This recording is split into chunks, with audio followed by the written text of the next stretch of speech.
hablar de mi pasado porque esta tierra me trae muchos recuerdos de mi pasado. Pero hablemos, tenemos que hablarlo. Dicen que los presidentes no deben mirar atrás, pero el que no mira atrás no sabe hacia dónde va. Y entonces algo del pasado sí se tiene que hablar aquí. Porque en este sitio, ya lo han dicho ustedes, la ministra, quienes han hablado, enterraron la reforma agraria un 9 de enero de 1972. Años A. Yo apenas tenía 11 años, pero ya mi tío de Córdoba me lo contaba. Aquí están mis compañeros paisanos de San Pelayo, Córdoba. Les di la mano. Mi abuelo nació en 1898 en San Pelayo, que es un pueblo campesino. Y por eso mi familia siempre fue campesina, no la pueden enredar por ahí ningún perendengue, gente de trabajo, la briega, del surco y del caballo. Y me enseñaron lo que estaba pasando en el departamento de Córdoba en 1971. Me dijo mi tío Álvaro. En 1971 las juventudes de Córdoba salían a las calles insurreccionadas porque habían matado a un muchacho Burgos de un colegio de Cereté, y el campesinado todo de Córdoba, Sucre y otras partes se tomaba la tierra demandando una reforma agraria y salieron en marcha por decenas de miles. Solo de Sucre y de Córdoba salieron 100.000 campesinos hacia Bogotá. Y llenaron la Plaza de Bolívar como nunca antes y le dijeron al gobierno de entonces, el gobierno de Misael Pastrana Borrero, que el campesinado sin tierra, los usuarios de la reforma agraria a nivel nacional, demandaban tierra para el que trabaja, tierra para que el que trabaja. Y Misael Pastrana Borrero no escuchó. Hay por ahí un escritor, no recuerdo el nombre, ministra, de pronto me lo recuerda, que escribió un libro hace un tiempo que dicen ¿en qué momento se jodió Colombia? Titular muy popular. Yo casi nunca digo groserías, pero a veces creo que soy purista en el lenguaje. ¿En qué momento se jodió Colombia? Y yo haciéndome esa pregunta, no me he leído el libro. Yo pienso que ahí se jodió Colombia. Yo diría un poco antes, por recobrar una fecha, ahí casi, en el mismo momento, el 19 de abril de 1970, unos meses antes. Allí no fue elegido Misael Pastrana Borrero presidente de Colombia. Allí fue elegido el general Gustavo Rojas Pinilla y le robaron las elecciones. Por eso esa banderita que ya atrás está y que dicen que no la debo sacar porque no sé qué y no sé qué, tiene esos tres colores. Esos tres colores no son de un movimiento terrorista, tienen otro significado que hay que recordarle a la cabala, a la paloma, a las Milei, la que dice las cosas de frente y la que se disfraza. No leen la historia de Colombia. Ese azul que está arriba significa el color de los conservadores. Ese blanco que sigue significa el color de la paz. Y ese rojo con que termina significa el color liberal. Era la paz de Colombia en ese entonces, porque los liberales y los conservadores años 50, años 60, se mataban entre sí. Y el Tolima es testigo. Yo lo recordé hablando con viejos campesinos en sus casas y durmiendo en sus catres. Eran un poco más ricos que los del Cauca y entonces tenían una nevera y cemento en el suelo de la casa y me daban jugo de naranja, que era una maravilla, y hasta chicharrón, que era un prodigio. Y me contaban de la historia de Calarma. Por ahí caminé los naranjos y cómo la gente terminaba en sus solares con las cruces de sus seres queridos enterrados, cómo las tumbas iban llenando, las veredas, fuesen conservadoras, fuesen liberales, que la mayoría del pueblo tolimense se volvió liberal. Algún influjo de la violencia lo convirtió en muy conservador. Pero esa violencia quería y tenía que cesar, y el que lo empezó a lograr se volvió presidente de la República, pero le quitaron y le robaron las elecciones. Por eso todavía hay gente que levanta la misma bandera, la bandera de una paz que se forjó, pero que no terminó con la guerra en Colombia, porque la violencia continuó y aún continúa. Y entonces nos tenemos que preguntar, ¿y entonces cómo se hace la paz en Colombia? Pues se hace no repitiendo el 19 de abril de 1970 ni el 9 de enero de 1972. Y tiene una primera familia responsable y responsable, la familia Pastrana, padre e hijo. Padre, porque aquí enterró la reforma agraria que el liberalismo había intentado hacer, porque no entendió la palabra paz, porque quiso enterrar no solamente a Jorge Eliezer Gaitán, un asesor de Uribe decía que tenían que enterrar el cadáver insepulto de Gaitán, y yo aquí repito, porque levanté su bandera por las montañas del Tolima, que a Gaitán no hay que enterrarlo, hay que revivirlo, porque su lucha por una reforma agraria y por profundizar la revolución en marcha de López Pumarejo, pues no es para enterrarlo, porque al enterrarlo lo que hacen nacer es la violencia entre colombianos, sino que es para revivir a Gaitán, porque revivir a Gaitán y la revolución en marcha y la reforma agraria es revivir la paz en Colombia. Por eso, ese 9 de abril, ese 9 de enero de 1972, Colombia se jodió, porque entró a un marasmo de violencia peor que el que ya había vivido entre liberales y conservadores y que el general Rojas quiso acabar.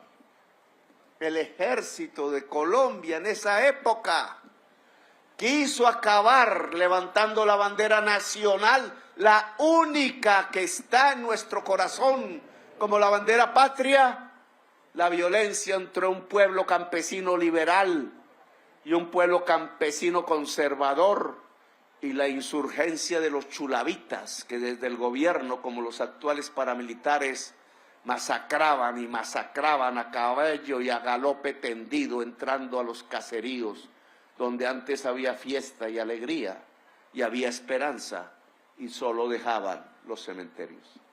Ahora tenemos que solucionarlo, y por eso estamos aquí, en Chicoral. Venimos como pueblo a exorcizar este sitio de energías malignas que nos condujeron a la mayor desigualdad social del mundo. ¡Qué bonito programa! Me disculpan el virus, ya se inventarán otros cuentos. Exorcizar la violencia y exorcizar la desigualdad, porque ambos términos van de la mano, son sinónimos en la lengua colombiana, en el español colombiano y en los lenguajes indígenas de Colombia y aún en el lenguaje afro de Colombia y gitano y en algunos extranjeros con lenguaje latino o en English, como en San Andrés, que es el pueblo garífuna de negros que nunca fueron esclavos en el Caribe porque se tiraban de los barcos. En esos lenguajes todos es sinónimo de desigualdad y violencia. ¿Y dónde está entonces la desigualdad? Porque resolviéndola entonces construiríamos la paz de Colombia, el final definitivo de 100 años de soledad que vivimos y que ya van para 202 siglos de soledad, en donde los hombres hemos vivido en medio de la violencia y la mayoría de las mujeres han tenido que llorar a sus hombres, sean hijos, sean amantes, sean recuerdos del pasado que ya no están. Pues entonces yo digo aquí en Chicoral, donde empezó a Colombia a joderse, que la desigualdad está en la tierra. No hay dueño real de la tierra. ¿Qué representa para el campesino colombiano continental e insular, para esos campesinos que están también en la diáspora en todo el mundo, este pacto por la tierra y por la vida? Yo creo que el derecho a igualdad, creo que la participación del campesino para que sus cultivos que le están apuntando se adquieran justamente, tengan un precio justo. Desafortunadamente el gremio arrocero ha sido damnificado en el Tolima y en el país. Creería yo que hay muchos campesinos que se habían expropiado de sus tierras hoy puedan tener una esperanza y una oportunidad para que realmente en este gobierno se les pueda devolver esa esperanza a estos campesinos, dándoles sus tierras que las habían perdido.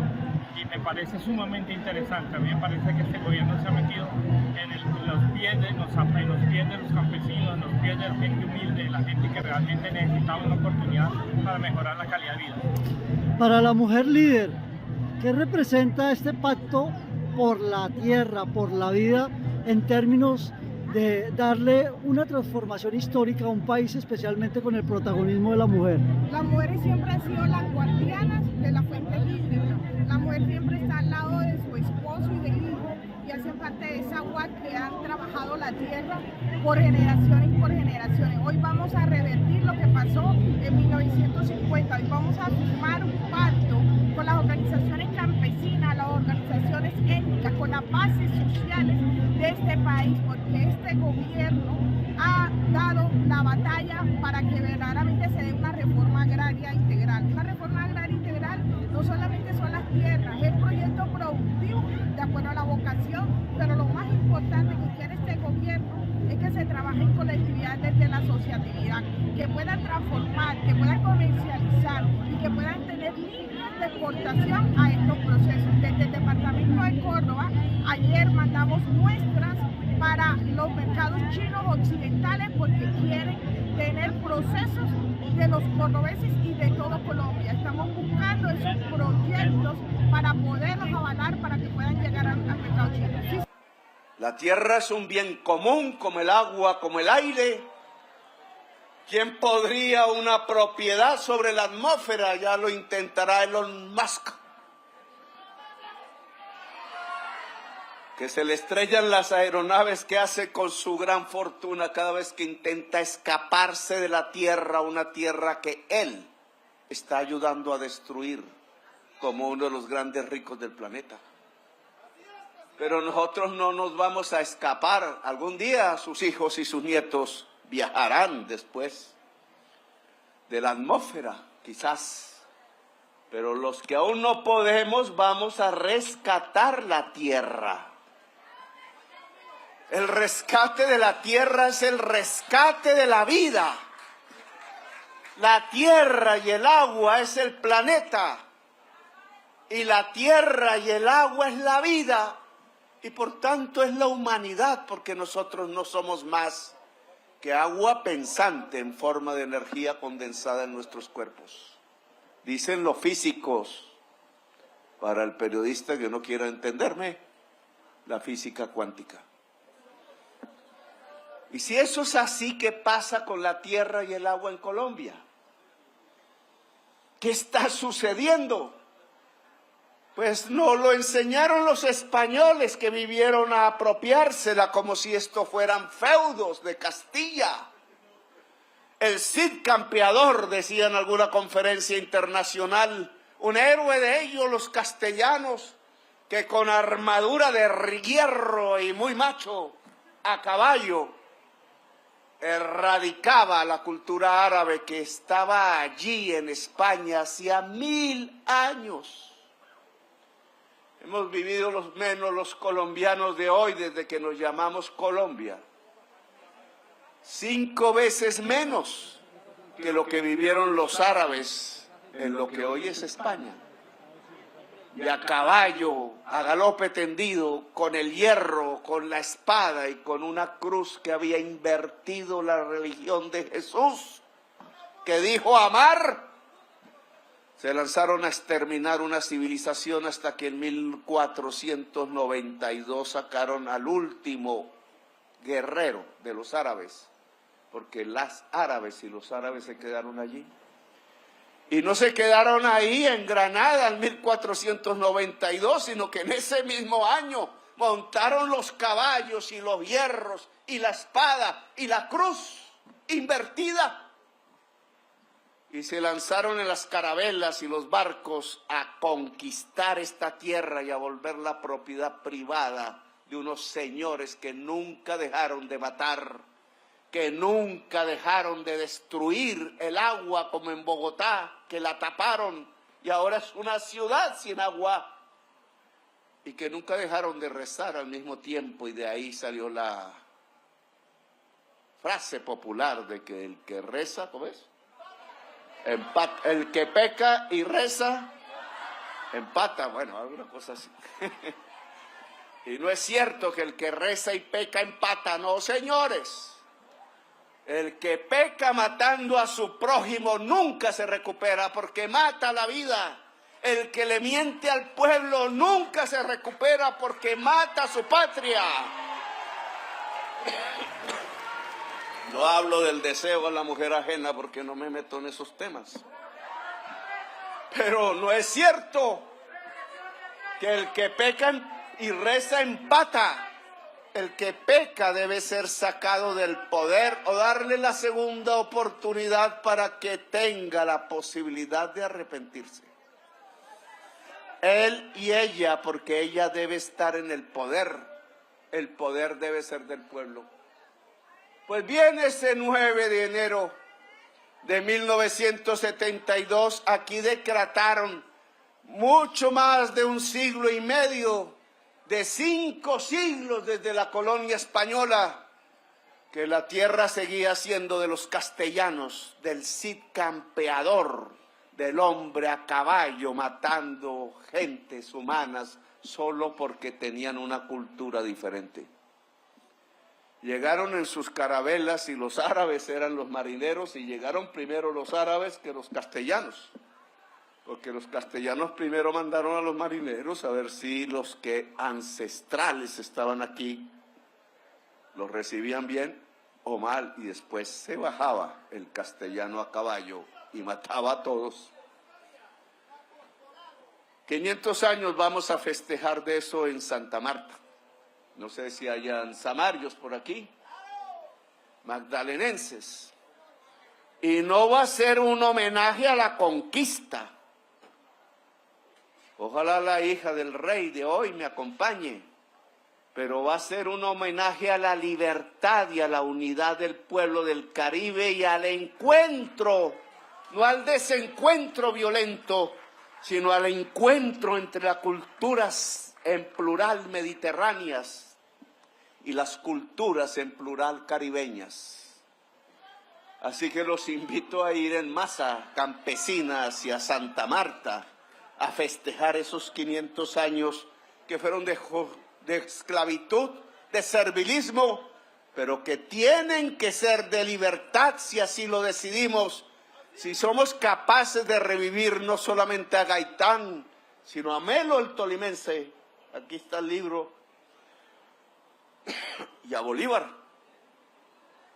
Melo, tengo el sueño, he hablado ya con 2 presidentes de México, nació en Chaparral. Es el único presidente indígena de Colombia. Lo eligieron los obreros bogotanos que hacían paños.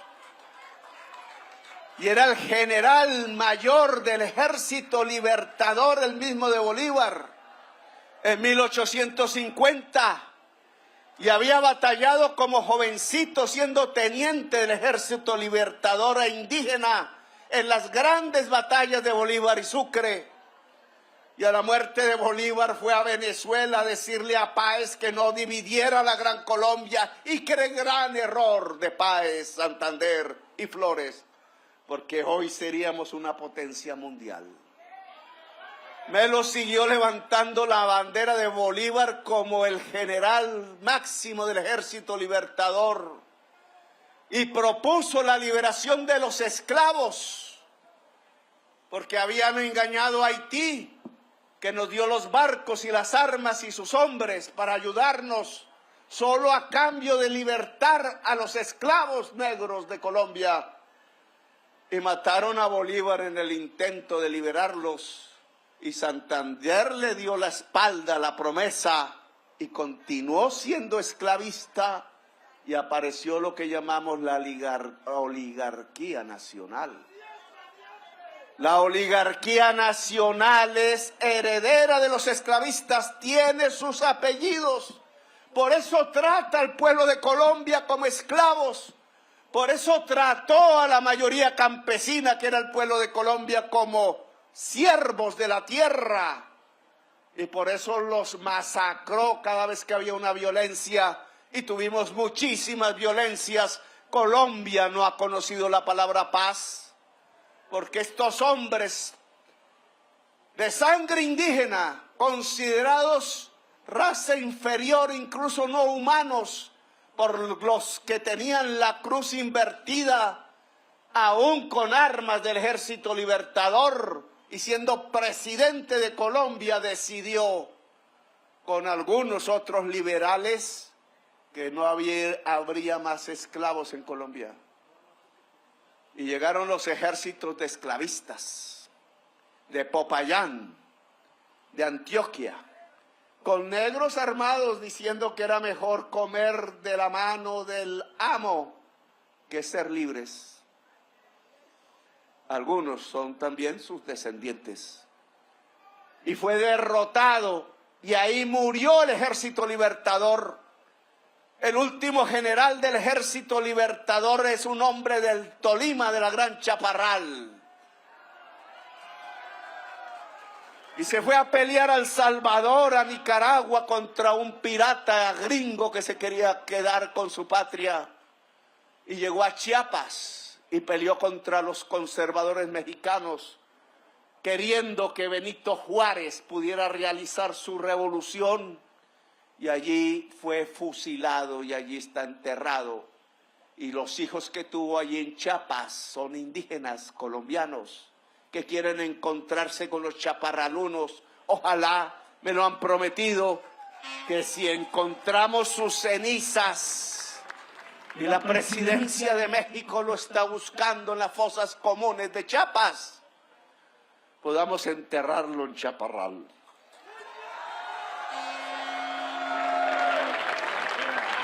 El único presidente indígena de Colombia y el último general del Ejército Libertador, y aún no podemos enterrarlo en donde nació y en su patria, porque lo que gobernó de ahí en adelante fue la oligarquía, los mismos herederos de los esclavistas, que son los mismos. Hay un general Borrero al frente del ejército esclavista que vino de Antioquia a derrotar al general Melo. Lean la historia, por ahí está.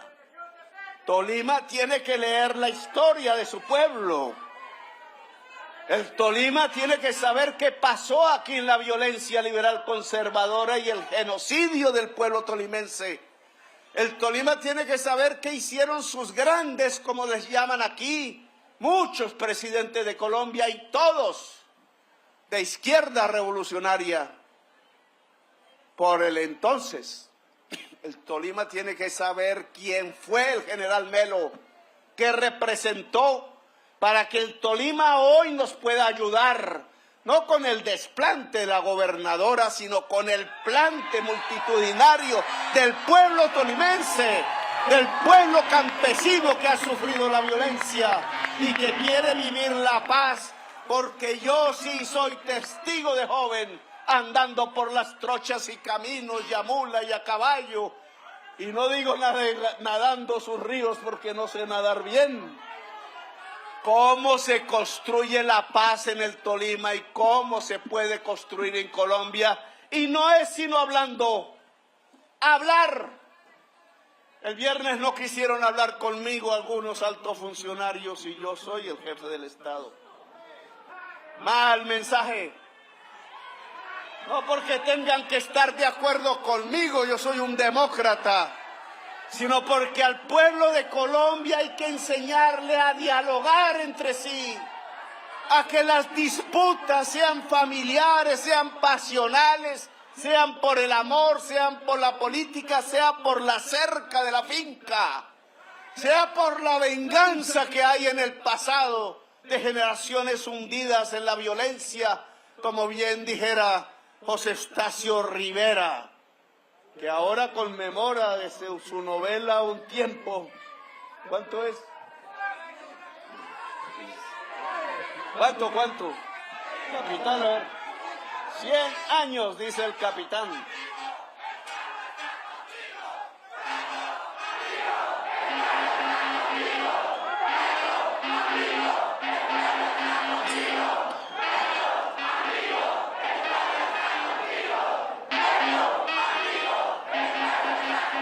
Los 100 años de la vorágine que hay que leer también son 100 años de soledad. El libro de José Eustacio Rivera comienza con: antes de conocer mujer alguna, jugué mi corazón al azar y me lo ganó la violencia. Tengo yo una ventaja.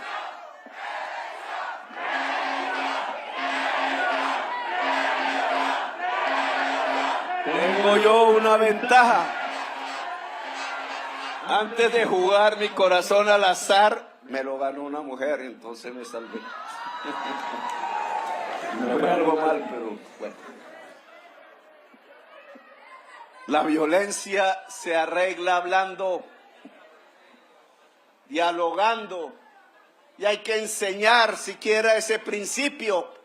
Puede que nos abofeteen en la primera conversación. A veces los hombres lo sabemos o al revés. Pero hablando se entiende la gente. El ser humano es un animal parlante. Y esa parla nos la entrega el cerebro y el corazón.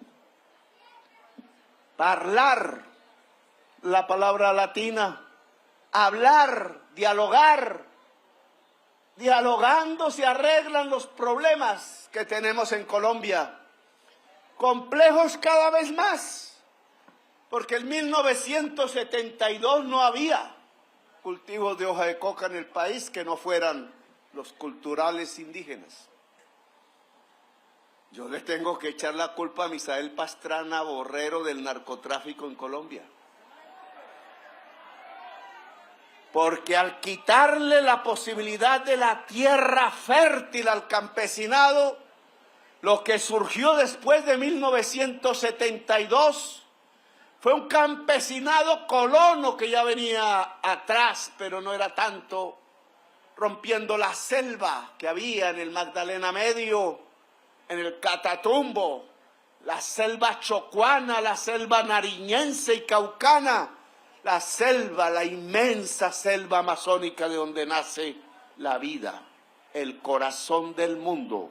Del Pacto de Chicoral, ¿qué representa después de un hecho histórico como ese haber frenado la gran reforma agraria que el país necesitaba? Y hoy el pacto, la unidad del pueblo social, el pueblo político y sin duda el liderazgo del presidente Gustavo Petro, ¿hacia dónde vamos en esta transformación?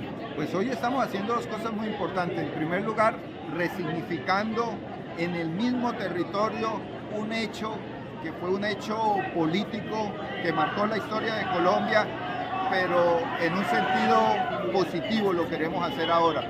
Y es que el pacto que hacemos hoy no es el pacto de hace 52 años, que como tú muy bien decías, pretendía fundamentalmente cerrarle el camino a esas ideas liberales, a esas ideas de distribución de la tierra, a esa idea de derechos que se promovió desde la Ley 200 del 36, desde el gobierno también de Lleras a inicios de los 60, pero que lamentablemente el latifundio y los terratenientes en alianza con sectores políticos bloquearon. Ese es un pacto que queremos superar desde acá a favor de otro, del que distribuya la tierra, que tiene un compromiso con el acuerdo de paz, del que ayude a la titulación de esa tierra, del que permita el desarrollo agropecuario en armonía con el respeto del medio ambiente, del pacto que permita garantizarnos soberanía alimentaria, del pacto que permita fortalecer la participación de los campesinos y las campesinas. Si avanzamos en ese pacto, si hay reforma agraria, vamos a lograr construir la paz. Ese es el potencial que tiene el evento del día de hoy, porque no es solamente para resolver un problema, es para lanzar una política. Que es el corazón de la vida en el planeta. Nació el narcotráfico y ahora es gravísimo. Lo manejan mexicanos, brasileros, franceses, norteamericanos, croatas, turcos, colombianos indudablemente. Ya se extendió a Uruguay, Brasil, Ecuador, Chile, Argentina. Es un problema mundial que solo se arregla legalizando la droga. Porque yo vuelvo a decirlo, así me saquen los memes que quieran. El whisky mata más que la cocaína y el cigarrillo mata más que la marihuana. Solo que hay una diferencia. El whisky lo hacen allá donde está el poder mundial. Y la cocaína la hacen aquí unos mafiosos que dejarían de ser mafiosos de inmediato y el negocio se acabaría. Pero es del sur y entonces con ese cuento nos están dominando, se están tomando la policía, el ejército, los jueces, los congresistas y los presidentes. Aún es difícil de entender eso, pero lo que sí no es difícil de entender es que quienes se tienen que ir a la cárcel por una sustancia prohibida en el mundo no son los campesinos productores de hoja de coca, no son los jovencitos que por ahí están en un parque porque no tienen oportunidad, porque no tienen universidad, porque no se leen ya los libros, porque no les enseñaron a leer en una educación paupérrima para pobres, para empobrecer el espíritu de la gente del pueblo, embrutecerlo a través de las emisoras de la oligarquía. Esos no son los que deben llenar las cárceles de Colombia como hoy las llenan. Entonces les parece importante llevar a la cárcel a EPA, que es uribista, pero es mujer pobre, levantada y rebelde. Rompió un vidrio y ya le pusieron 5 años y lo pagó. Pero ¿cuánta cárcel llevan los que le rompen la vida a los colombianos? Visten corbata, están en los clubes y a ellos nunca los ponen presos. ¿Cuántos oficiales y soldados de todas las ramas y la policía, capitán, están procesados por fusilar con armas públicas a los jóvenes de Colombia? No lo voy a poner a contestar porque no lo meto en problemas, pero son miles, miles. ¿Y dónde están los de corbata que dieron la orden? ¿Dónde está el ministro Ospina que firmó la resolución 039? ¿Y dónde está el que le dijo sí al ministro Ospina para que hiciera tamaña bestialidad de volvernos a traer las violencias de los tiempos liberales y conservadores cuando se mataban entre sí y le pagaban desde el gobierno al conservador que matara a un liberal dinero? Y la forma y la prueba era traer dedos u orejas cortadas. Nuestra historia se repite como 100 años de soledad y ahora la excusa entonces es el narcotráfico.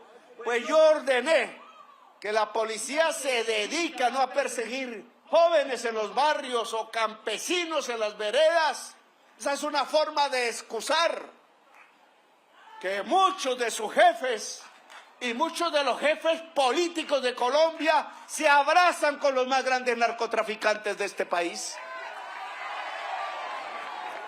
Les ayudan a armarse y matan al pueblo, y por eso hay, desde donde se cuente, desde el 9 de abril de 1948, cuando la oligarquía colombiana asesinó a Jorge Eliezer Gaitán para no hacer la revolución en marcha y para no hacer la reforma agraria, 700.000 colombianos muertos entre sí.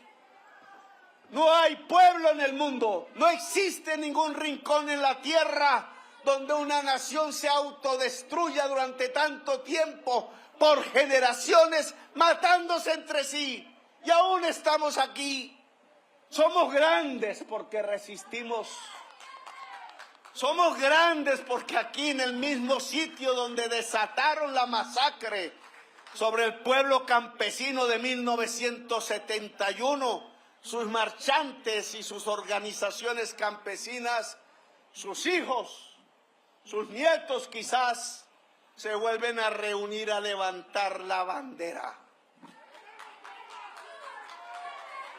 Levanta la bandera, dice una canción de aquellos que estaban en las barricadas en 1936, en una ciudad que se llama Barcelona. Levanta la bandera revolucionaria, que no es del que levanta el fusil, sino que es del pueblo de Colombia. Porque Colombia necesita una transformación profunda, y de eso venimos a hablar aquí.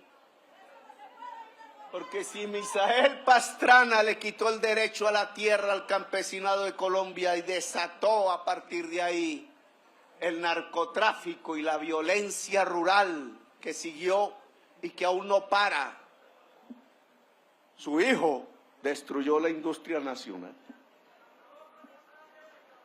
la industria urbana, la de las de miles de señoras antioqueñas del Valle de Aburrá, de Bogotá, de Ibagué, de Manizales, de Pereira, de Cali, que se dedicaban en sus garajes, de Armenia, sí. No me puedo decir todos los rincones de Colombia en el discurso, porque me quedo sin voz. Allá en sus garajes, en sus casitas, con los hijos encima, si eran pequeños, el marido quién sabe, a hacer confecciones, a hacer blue jeans, a imitar a los gringos, ahí mirando quién sabe en las revistas de modas, me acuerdo, y entonces a ver cómo se hacía un pantalón, una camisa, y así nació la industria textilera, con los recursos que podía entregar un pueblo campesino, que era el campesinado cafetero de Colombia, que sostuvo a Colombia trabajando durante casi un siglo en el siglo XX. En mis discursos les pregunto así ante las multitudes, ¿dónde hay un campesino cafetero que esté pensionado en Colombia? Oiga, sostuvieron los congresistas de este país durante un siglo pagándoles sueldos que en ese entonces no eran tan altos, pero lo eran. Sostuvieron económicamente el sueldo de todos los presidentes. Sostuvieron el sueldo de todos los miembros de la fuerza pública. Sostuvieron el sueldo de los magistrados de Colombia. Y no hay un solo pensionado cafetero o campesino en este país. ¿Qué clase de justicia? ¿Cuándo es que estamos hablando de Estado social de derecho? Como se comprometieron a construir a partir del acuerdo de paz con el M-19 y el EPL, y que se volvió realidad a partir del voto popular mayoritario por el progresismo en la Asamblea Nacional Constituyente. Que me digan hoy un campesino cafetero que sostuvo a Colombia durante el siglo XX que sea pensionado. Y hoy viene un presidente progresista por primera vez, quizás desde Melo, o yo diría desde Pumarejo.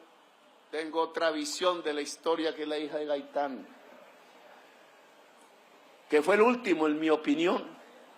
Olleras, para ser más indulgente con el nieto, que trató de hacer una reforma agraria, al nieto se le olvidó eso. Reivindica el apellido, pero de las tesis de Lleras ni mamola.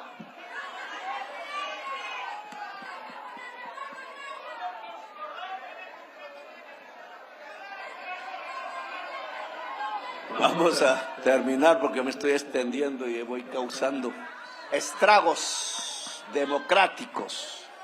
Cuando un presidente provoque estragos democráticos, es un buen presidente. Porque la palabra democratizar, del que se burlaban ciertos opinadores, ¿y qué es eso? Nos van a expropiar la finca, nos van a expropiar el carrito, nos van a expropiar el apartamentico que tanto esfuerzo nos ha tocado conseguir. No, democratizar es entregarle al poder, el poder al pueblo, porque democracia significa poder del pueblo. Y aquí el poder que ha existido es el poder de la oligarquía. Y la demostración máxima de que el poder lo tiene la oligarquía, no el presidente, es que el presidente con mucho esfuerzo primero se hace elegir contra viento y marea, un pueblo mayoritario lo apoya, en una democracia el voto es sagrado, pero entonces el presidente elegido por el pueblo no lo vuelven sagrado, sino que lo mancillan, lo humillan. Hola, Plutarco. Plutarco estuvo, aparece Plutarco. Plutarco estuvo caminando por aquí, por las tierras de Calarno. Usted es de el Cañón de las Hermosas, o de la Profunda. ¿De cuál es? La Profunda. Que usted allá, pues, fue un líder muy importante. Plutarco no dejó morir nuestro espíritu aquí en el Tolima, lo mantuvo vivo y gracias a eso estoy aquí. Así que gracias, Plutarco, campesino tolimense.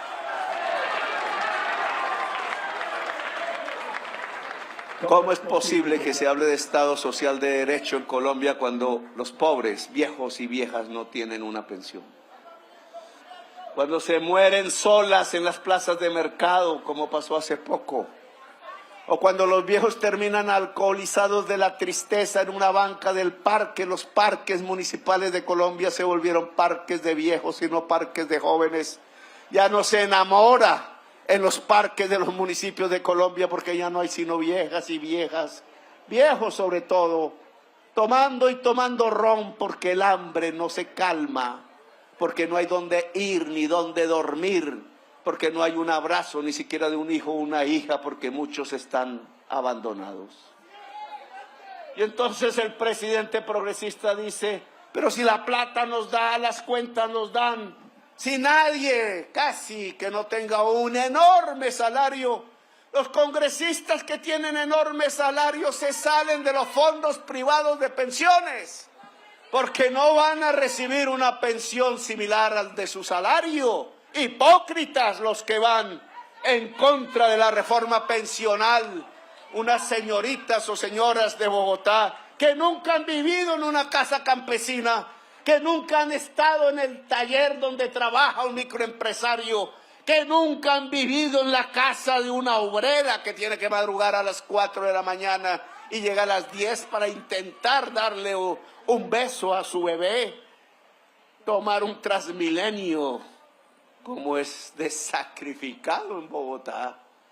Trabajar y pasa el tiempo y se esfumó la vida y el amor se fue y queda sola y las hijas se fueron, para bien o para mal, triunfaron o no triunfaron en su escogencia, y el hijo se fue a los Estados Unidos a ver si conseguía algo y lo traen en cadenas como si fuera un animal. Amigos, una vez más desde otro punto cardinal, hoy aquí en Chicoral, Tolima, en el corazón del Tolima grande, en el Pacto por la Tierra y la Vida, en el marco de impulsar una reforma agraria de Colombia después de 41 años, medio siglo de haber sido y pasado un proceso que marca una historia y un cambio y una transformación en el gobierno de este cuatrenio del presidente Gustavo Petro. Hoy cientos, miles de campesinos se movilizan a este encuentro por la vida, a este acuerdo y pacto por el campo y por el agro.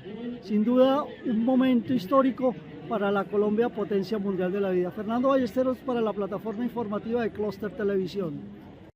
Un pacto por la vida y por la tierra. ¿Cuál es la invitación a los colombianos en el exterior de la diáspora para que retornen después de esta gran invitación de un pacto en Chicoral por la transformación de un Estado social de derecho?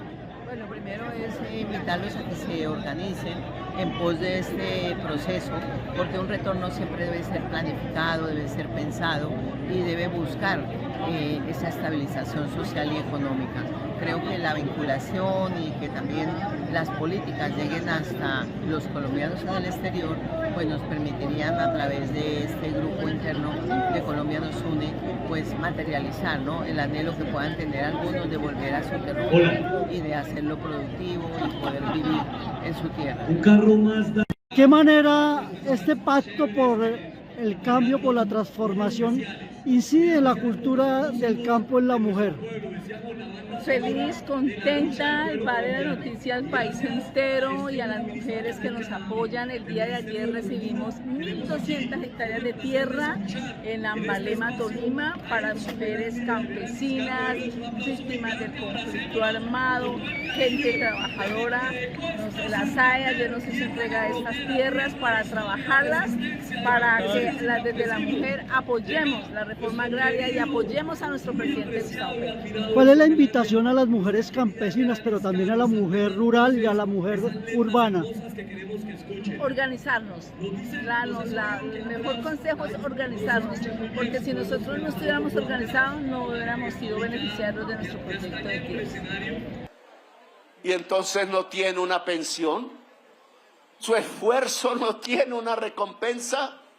Entonces no se le puede entregar al campesino cafetero o arrocero o yuquero o maicero una pensión cuando ya está viejo y no puede doblarse sobre el surco después de haber dedicado toda su vida a doblar su espalda en el surco, sobre el surco y bajo el sol, para traerle alimentos al magistrado, al congresista, al presidente, a los ricos de este país. Entonces, ¿qué clase de justicia social estamos hablando? Entonces, ¿de qué pacto democrático estamos hablando? Entonces, ¿de qué constitución del 91 estamos hablando? De la misma que había en la época de los esclavistas, donde se decía que los esclavos eran propiedad privada y que había que indemnizar a los dueños de esa propiedad privada, o si no, no dejaban libertar al ser humano de cadena de piel negra que habían traído en los barcos desde su país a la fuerza. No, nuestra constitución no es la de los esclavistas. Nuestra constitución no es de la oligarquía. Nuestra constitución habla de justicia social. Nuestra constitución habla de un Estado social de derecho que es la justicia social. Nuestra Constitución habla de igualdad, libertad y democracia. Y ser libre y ser demócrata es que la gente que quiere producir alimentos pueda trabajar la tierra. Y que la gente que ya envejece trabajando, hombre o mujer, pueda tener el derecho a descansar, a mirar el mar, a mirar su país, a pasear por el mundo si quiere. Que al menos tenga el derecho de comer y dormir en una cama caliente, que al menos tenga el derecho, porque lleva un ingreso a su hogar, de recibir de nuevo y con nostalgia y con alegría el abrazo de sus hijos o de sus hijas. ¿Qué cosa está peleando el presidente? ¿Cómo es de malo? Dicen, hay que sacarlo rápido. Pues claro que hay que sacarlo rápido, porque ningún presidente de la República ha avanzado ya tanto gobierno puede congregar las multitudes de Colombia. Y yo aquí los y las convoco en sus diferencias.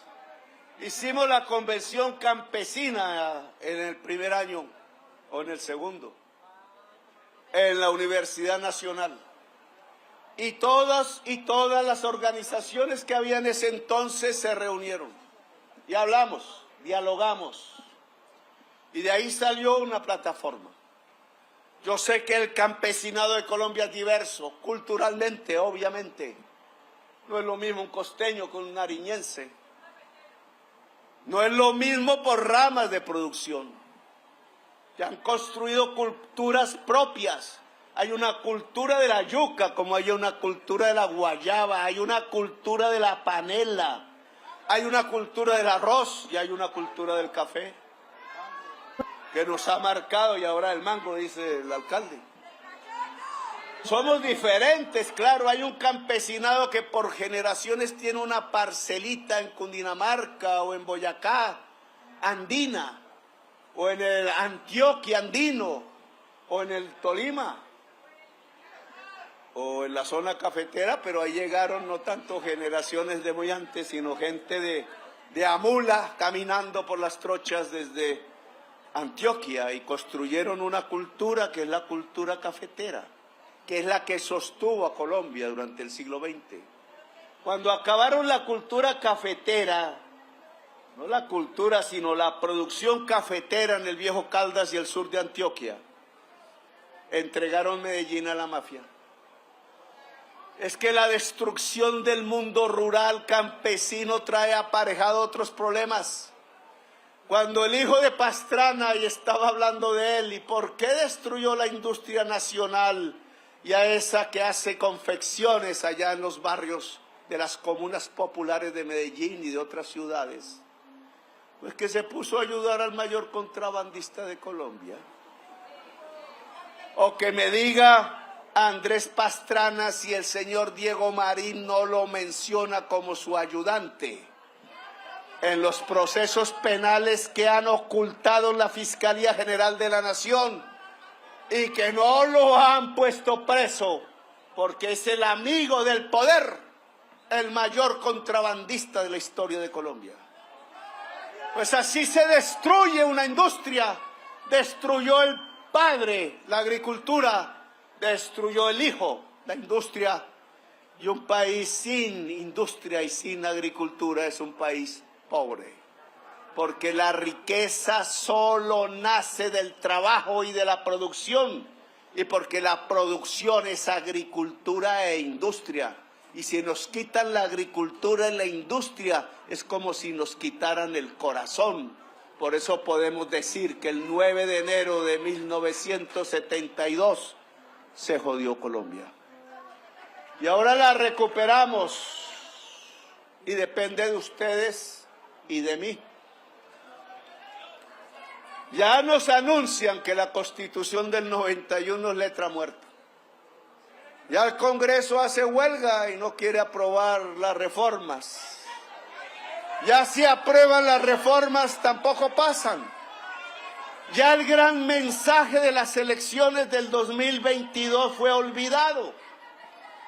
Se les olvidó que yo gané las elecciones en el 2022 básicamente porque 1 millón de jovencitos y jovencitas entre 18 y 22 años que habían hecho el estallido unos días antes, unos meses antes, y que pusieron este país a vibrar en medio del fuego de la carretera y de la calle y del barrio, le pusieron a pensar como el COVID-19 antes, no porque se parezcan, sino porque el mensaje era el mismo. Hay que transformar esto, nos vamos a morir. Si no hay salud preventiva, los virus nos arrasan. Si no hay oportunidad para la juventud, el virus de la ignorancia hace destruir a Colombia. Y votaron por Petro. Y cambiaron a Colombia, creo yo. Espero yo. Cambiaron la historia, no es una moda, no es un maquillaje. Si los de antes vuelven las tinieblas, vuelve la sangre, vuelve la masacre. Si los que ganaron antes, que no les dio ningún tipo de remordimiento, matar a 6.402 jovencitos y jovencitas a la tumba, cuando eran flor de la vida apenas, cuando eran nuestra futura nación, solo por estar caminando por ahí en un barrio en una hora, en un mal momento y cruzarse con un camión militar. 6.402, y no hablar de lo que pasó en la Comuna 13, donde murieron otros 400 que aún no aparecen, aunque ya algunos aparecen en la comuna, en la Escombrera. Oiga, ¿cómo les gusta matar a la juventud? Hacer trizas la paz, decían riéndose, y hacer trizas la paz es matar la juventud uniformada de cualquier color. Son pobres que se matan entre pobres. Es una división del pueblo del cual la oligarquía se divierte, porque el miedo que cunde, como cunde en el campesinado del Catatumbo, los hace votar por la extrema derecha, y la extrema derecha, como Milei, viene con una sierra eléctrica, pero no para tomarse fotos con Elon Musk, sino que aquí sí se usa sobre los miembros de los seres humanos que cortan su cuerpo.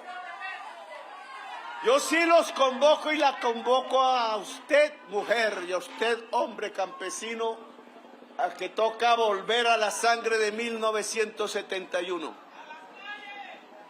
No a derramarla, sino a la pasión de 1971, que toca convocar una gran movilización campesina, nacional, pacífica pero decidida, que el pueblo no se puede callar. Cuando ascendía Hitler al poder, unos jóvenes alemanes hicieron una agrupación que se llama la Rosa Blanca y denunciaron que su gobierno, el gobierno de Hitler, estaba matando millones de judíos. Lo denunciaron al mundo. Fueron fusilados, decapitados en 1943. El domingo hay elecciones en Alemania, creo, y están haciendo la Rosa Blanca de nuevo en Alemania. Pequeña, pero sube y suben las encuestas. Nosotros aquí necesitamos una rosa roja, y una rosa amarilla, y una rosa de todos los colores, porque somos de todos los colores. Hay que hacer más, más y más. Apenas esto comienza. Y este nuevo comienzo de la patria colombiana, ojalá latinoamericana y caribeña, es el comienzo de una democracia real y viva y multicolor. Es el comienzo de una justicia con nosotros mismos, que nos lo merecemos, con nuestros abuelos, nuestros padres que se lo merecen, con quienes cayeron ensangrentados por centenares de miles en esta tierra, por el amor, porque somos poderosos y hemos resistido los 100 años de soledad. Es que entonces, sobre los 100 años de soledad y las tumbas de los aurelianos, nos levantamos. Levantamos la bandera y no la vamos a dejar bajar. El poder, cada gobernante aquí presente, es para el pueblo, no es para el grupo, no es para la secta, no es para los ricos, no es para el tecnócrata. El poder, si quieren seguir gobernando conmigo a mi lado, es para el pueblo y nadie más. Toda actividad del gobierno nacional a partir de ahora es hacerle caso a la Constitución de 1991 y obedecerla. Aquí construimos el Estado social de derecho. Aquí construimos los derechos y las libertades del pueblo. Y la manera de lograrlo no es suplicando, es tomando los espacios del poder que el gobierno debe permitir de acuerdo a la orden de la Constitución Nacional que nos rige. La Constitución en este gobierno se respeta y se hace vida y realidad, porque la Constitución lo que quiere es un pueblo hermoso y justo, igualitario, y lo que quiere es que nos equilibremos entre nosotros, hablemos entre nosotros, nos liberemos entre nosotros, hombres y mujeres, y nos liberemos de la esclavitud de estar matando la naturaleza. Porque Colombia es la potencia mundial de la vida. Porque Colombia es el país de la belleza. Porque Colombia es el corazón del mundo y a mí me tocó ser el presidente del corazón del mundo, como dicen los indígenas de la Sierra Nevada de Santa Marta. Porque Colombia es la esperanza de la humanidad a través de su exuberancia vital. Porque la humanidad hoy debe apoyar la vida y negarle los espacios a los guerreros de la muerte, a la codicia. La codicia es el enemigo de la vida. La codicia es el enemigo de la vida. Y los grandes codiciosos deben retroceder en el planeta y en nuestro país para que la vida sea y nunca sea, como dijera Carlos Pizarro, cortada en primavera. ¡Que viva Colombia, potencia mundial de la vida! ¡Que viva la gran movilización nacional campesina! ¡Que viva la gran movilización nacional popular por la vida, la justicia y la democracia! Gracias por haberme escuchado, muy amables.